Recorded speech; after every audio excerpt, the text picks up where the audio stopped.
It says it's recording on my end. Okay, got it. This is Dustin Pickering at the New York Parrot Literary Corner. We have Dave Chadwick today. Um, so, Mr. Chadwick is a uh, former professional wrestler. He just released his new novel, Monkey, That's right. under his actual name, which we'll be discussing. And he's also a vet from the Army. So, That's that's right. interesting as well. So, tell us a little bit more about yourself, David, if you want to add anything to that. I'm not terribly interesting. Mm, I grew up here in Utah. Spent a couple years in Israel as a kid.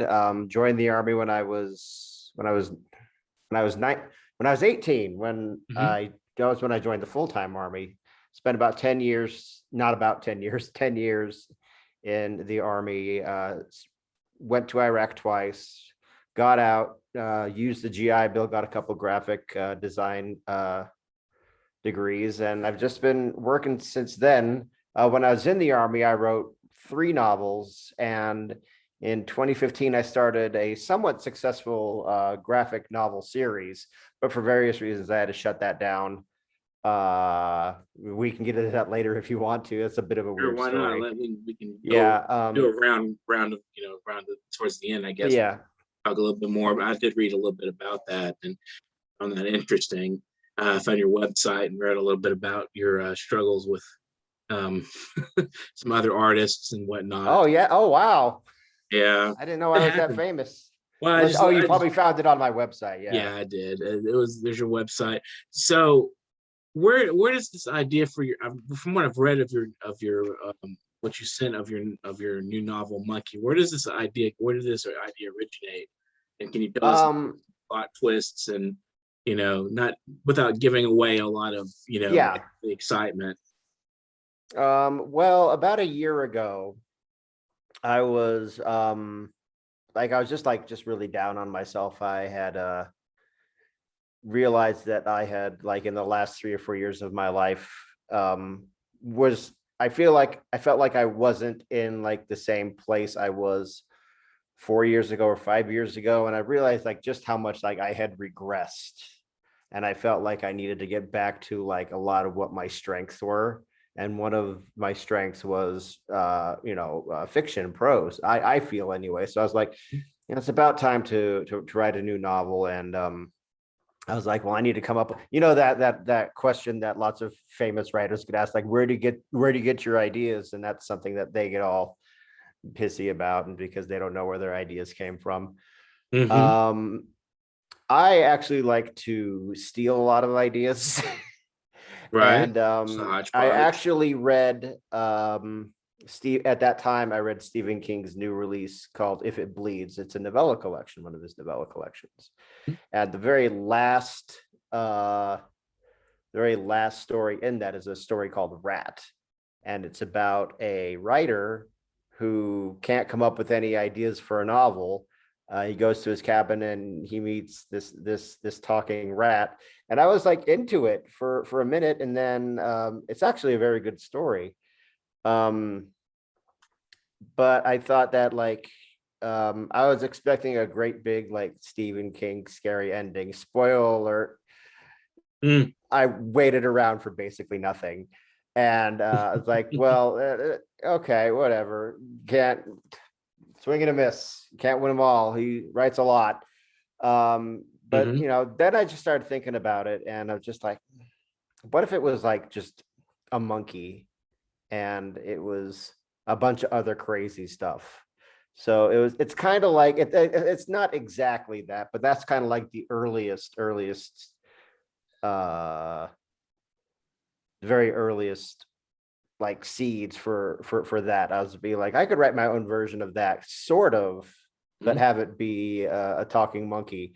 And it's very, I made it different enough. I mean, it is stealing, but also it's not. So they're like snowflakes. Every idea is a precious little gem that's unto itself. Correct. I think that's definitely true, and it's interesting. And so, is this sort of like a quasi horror fiction, or? Well, it there's a lot of violence in the book. I'm not gonna I'm not gonna lie. There are some brutal murders. because the guy in it gets the character, gets the wish granting monkey. His name's Monkey. The book's called Monkey. It's about a monkey named Monkey.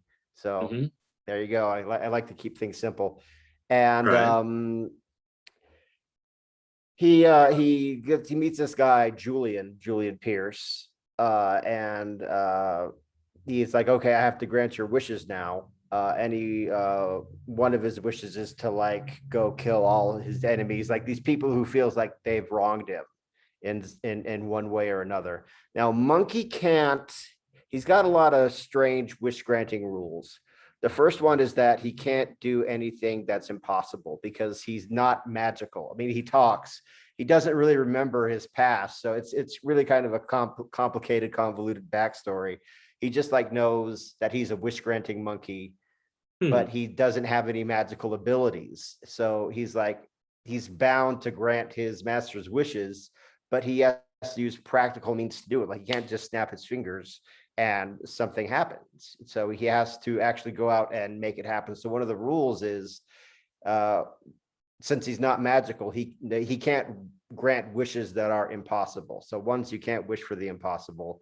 And two, because I hate myself, I decided that one of the rules needed to be that he could only grant wishes that the wisher has already tried to do themselves and failed at.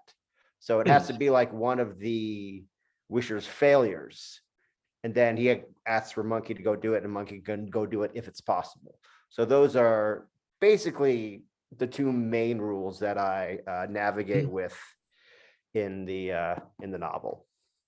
Interesting. So you have your parameters of the book that is sort of developed.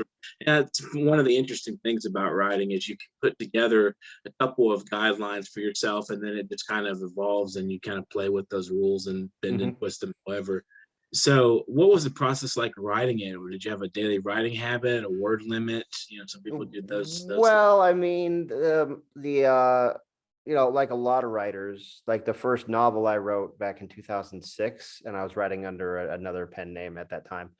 It was a NaNoWriMo, and it was like 50,000 words, and you know how all that goes. And I did it. It was like the only time I've really done NaNoWriMo within like that, like within like the way you're supposed to do it, right? 1,700 words a day. That doesn't really work for me anymore. Because like I start to think about it a lot more than I did way back then. So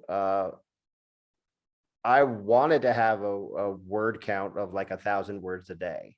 And I can get this done in 3 months. No, it took me 6 months because I didn't write every day, but I was thinking about it every single day, because this is a little bit of a convoluted premise here. Right. So like I had to have everything like down. People talk about plotter and pantsers. I think I'm a little bit of both in a way that like I really like when I started this, I didn't really have the end. I didn't know how it was going to end, or I didn't have like a whole bunch of stuff. I just like had a little part of it and then moved to like the next part, figure all that out to a certain point, and then move on. So I'll outline in like phases. Like there are 11 different parts in this book. And so I outline by the different acts or the different parts within that. So it was all consuming. It took me from when I started drafting in July of 2020. I finished on the 5th of January, 2021. So 6 or so months, a little bit less than that. Wow, it's 6 months is not bad though. I mean, I think it took Steinbeck for his Grapes of Wrath. I think that was a pretty like 6 to 8 months thing. So that's not a bad accomplishment there. So like it's funny that, and I read what I read of it in the prologue. There's this funny statement. It says, "Find whatever hitting meanings you need to make for yourself to feel smart." And I thought that was funny because you're kind of confrontational with the reader a little bit, like, hey, this is just a story.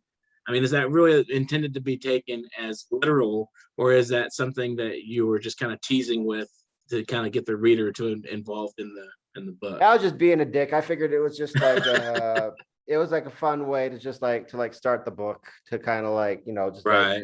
I just want to just level with the reader and have him be on like my level, because I think like there's like a lot of writers out there, Right. or, you know, like just between us and everybody else who watches this interview, there's a lot of writers out there who like just like the idea of having written and being famous and having book signings with like their names on books and stuff like that. So Right. and a lot of them, like, they'll there's really no nice way to say this. They'll regurgitate a lot of like the same talking points and stuff like that. And one of them Mhm. is be like, oh, what it means to be a writer is to discover what it means to be human, and blah blah blah. And so this is just kind of like my way of saying, like, no, this is just a story about a talking wish granting monkey. Mhm. Like if you want to do that, find whatever in the words. If you want to find the hidden meanings and the themes and whatever, hey, that's on you, man. I'm just trying to tell a story here. So I think that's a great way to level with the reader. So It's like horror realism. It's just like saying, hey, this is just a straightforward story. It's bizarre, but go with it. If you want to yeah, dig into absolutely. it and find some weird, like, this is the human condition. We all have a monkey on our back, whatever kind of stuff.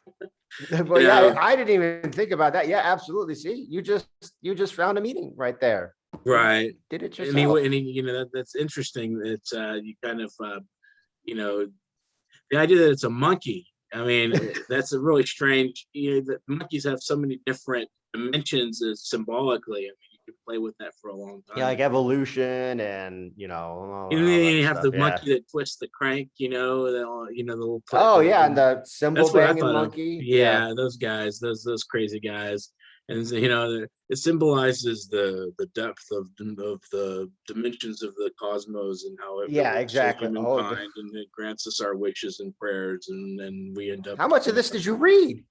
and just the prologue, Okay. Oh, okay.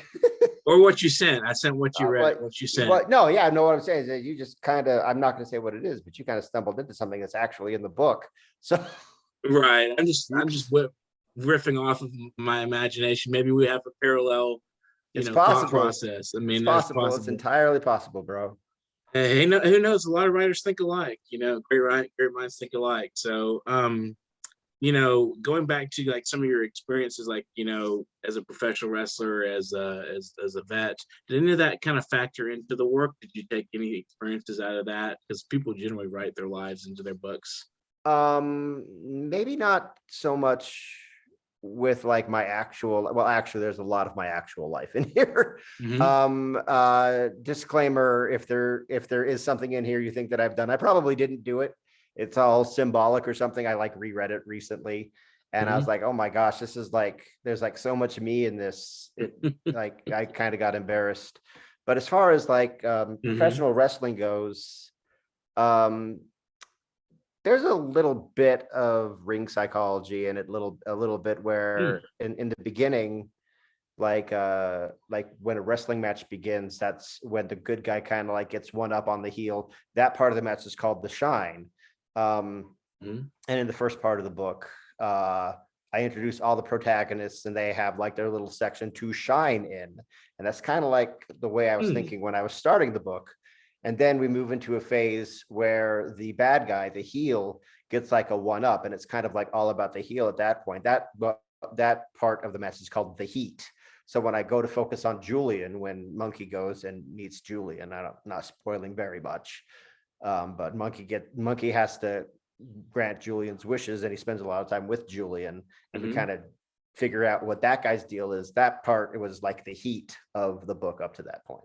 So in that, I think pro wrestling helped out starting the book, as far as like shines and heats go, and just as far as establishing character, I think it definitely helped or influenced, take your pick.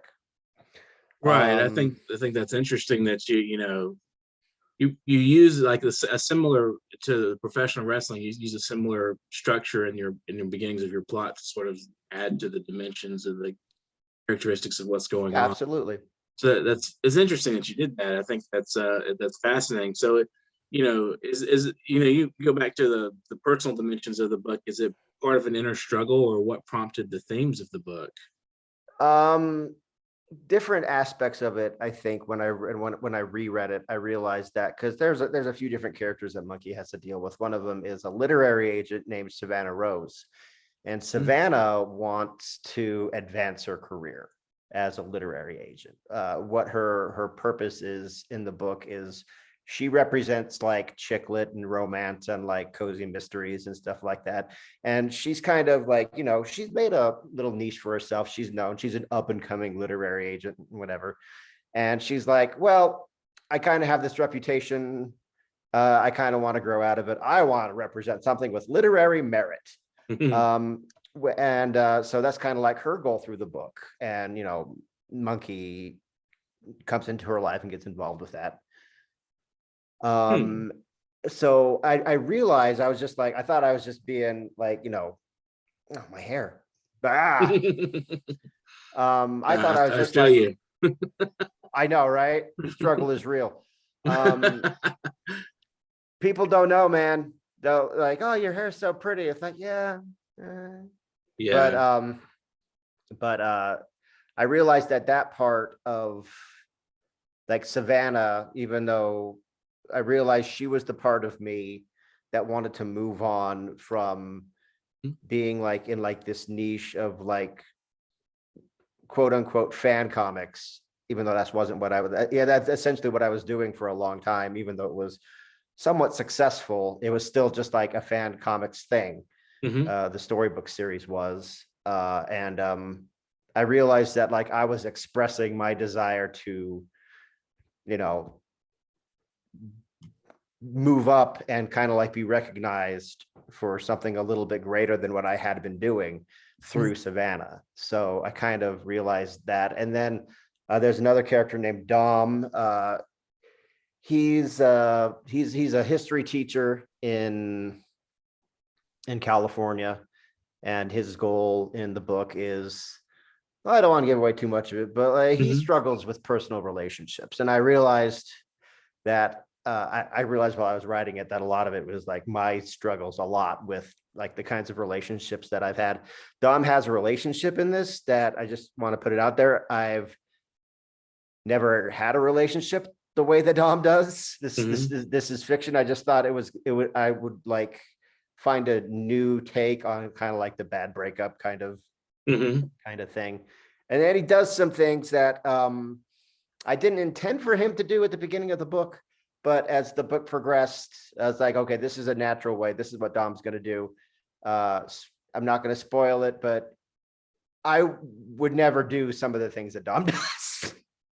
So I just want to put it out there, but it was just kind of like a sort of like an allegory for like some of, some like of a like pure the imagination. from some of the struggles that I've had as far as like personal relationships go. So speaking of, your graphic novels and stuff, so what led to the change to Reset from Sugar Ray Dodge? The Great Reset. I used to, for a long time, for a long time, I went by the pen name Sugar Ray Dodge. And I'd published 3 novels and 4 graphic novels, which were way better selling than any of my previous novels were under that name. The Mystery Science Storybook series. It was basically a parody series where I would take movies that were featured on Mystery Science Theater 3000 and the alumni project Riff Tracks, and I would draw my own parodies of them. And that was successful for a while because like I had a built-in audience. So I was like, well, why didn't I think of this sooner? And I did that for a long time. About a year and a half into the project, I ran into problems with one of the directors, the guy named James Wen. I don't know, I have a whole lot of people out there. I mean, I know he's the movie Birdemic is very famous. I parodied it in volume 1 of Storybook, and he found out about it about a year and a half after the book was initially published. And he sent me this long, crazy email, and I wrote him back, said, hey, he says, like, I'm sending you this cease and desist letter, Google it. It's on sugarraydodge.com. It's kind of, it's a little bit of a crazy crazy story, long story short, he was successful in getting Amazon and pulling the book down. And that kind of destroyed the base of everything that I had built. And in my vanity, in my like hubris, I was like, I'm going to fight back and I'm going to rebuild the series. And I spent 3 years after that, 3 or 4 years after that, and 2 more volumes of the series before I realized this thing, this thing is dead. It's been destroyed. It's been dead for a while. Like, you still have some loyal readers. I mean, there's more aspects to it that, like, it would be rude of me to get into, but that's basically it. When I realized that I got to start over, I got to hit that. And then, like, what am I going to do? Like, how am I going to, I've invested so much of myself into all these things. How do I get a clean slate? And then I realized that, like, the only thing that I can do to give myself a clean slate and to stop like this regression that I've experiencing for the last 2 or 3 years is to give it to myself. So I was like, okay, here's what's going to happen. I'm going to treat everything that I have done up to this point as training. Like, everything I've done up to this point has been practice for what's going to go on now. I'm going to retire the Sugar Ray Dodge name. I'm going to end the storybook series. Everything that's come before, that's the past.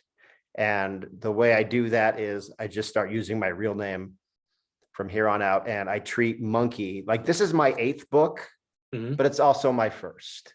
So that's kind of the way that I'm looking at it. So it's kind of born out of necessity. And I don't want to blame it all on James Wen, the way things went down with Storybook, but even though it really is, I mean, like, I was in denial about it for a long time, thinking that I could bring it back.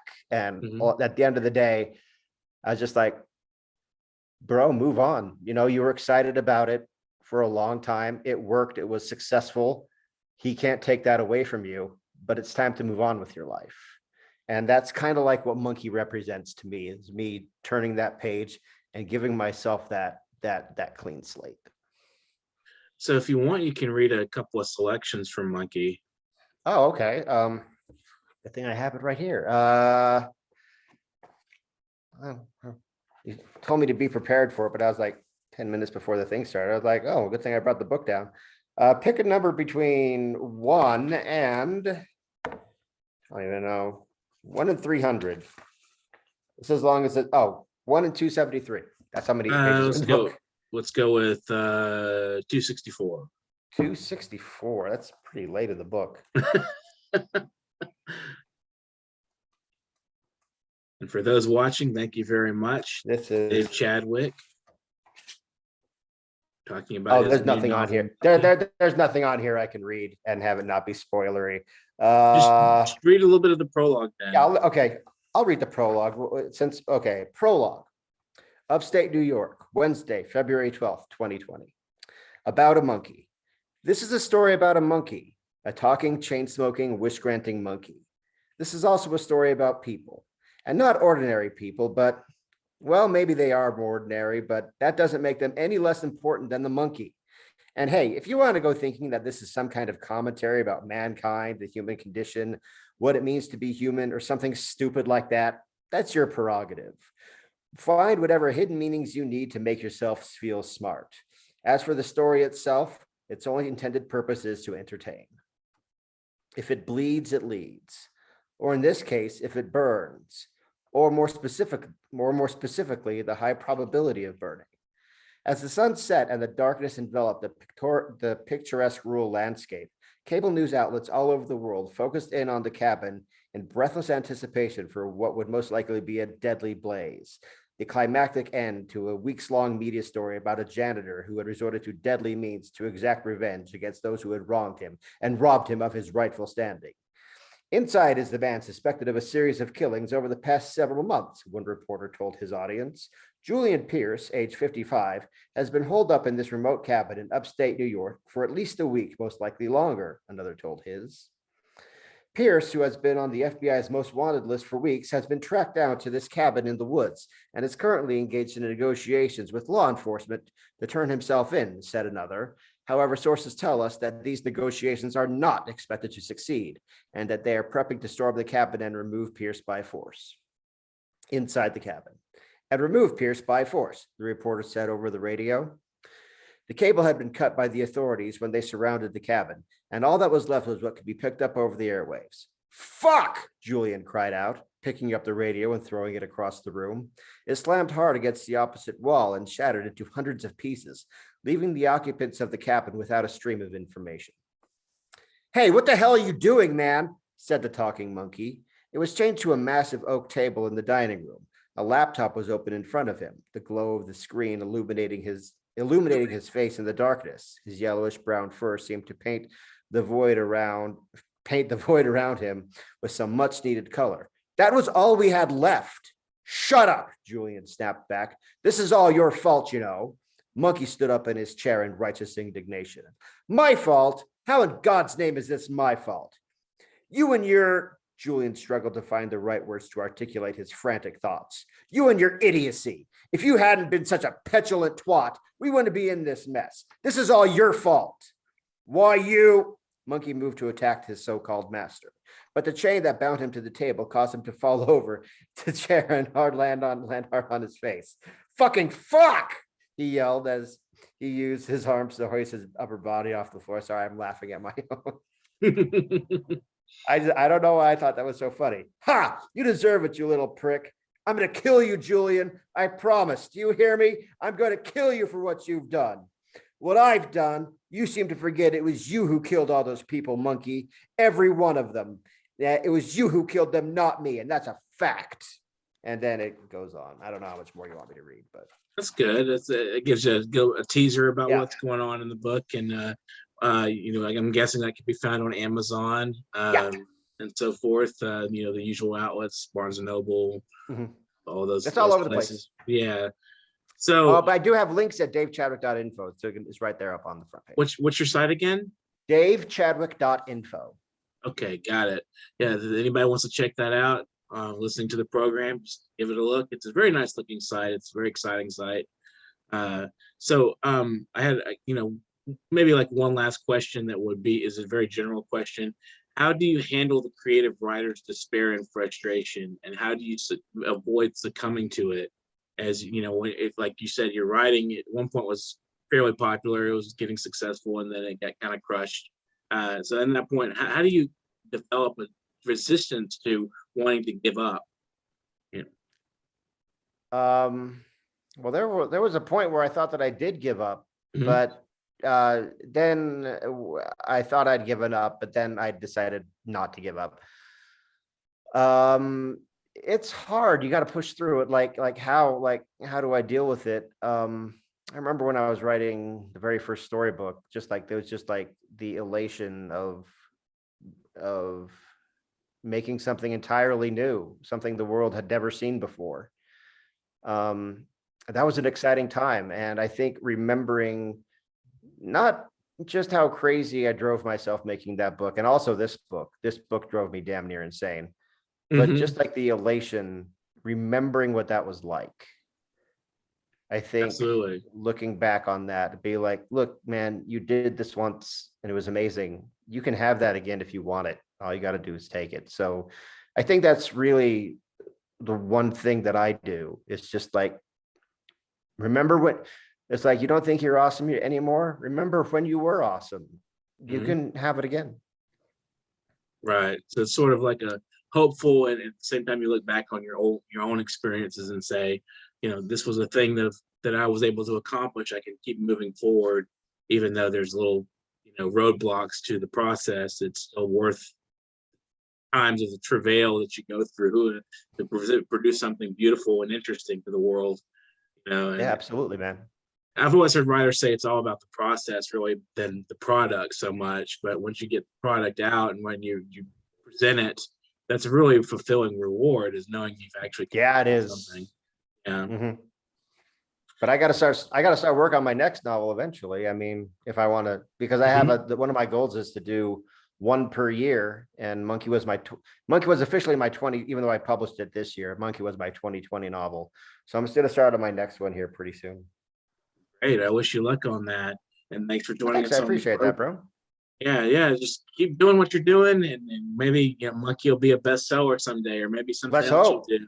Well, keep a lookout for more from Dave Chadwick in the future. And this has been the New York Parrot Literary Corner.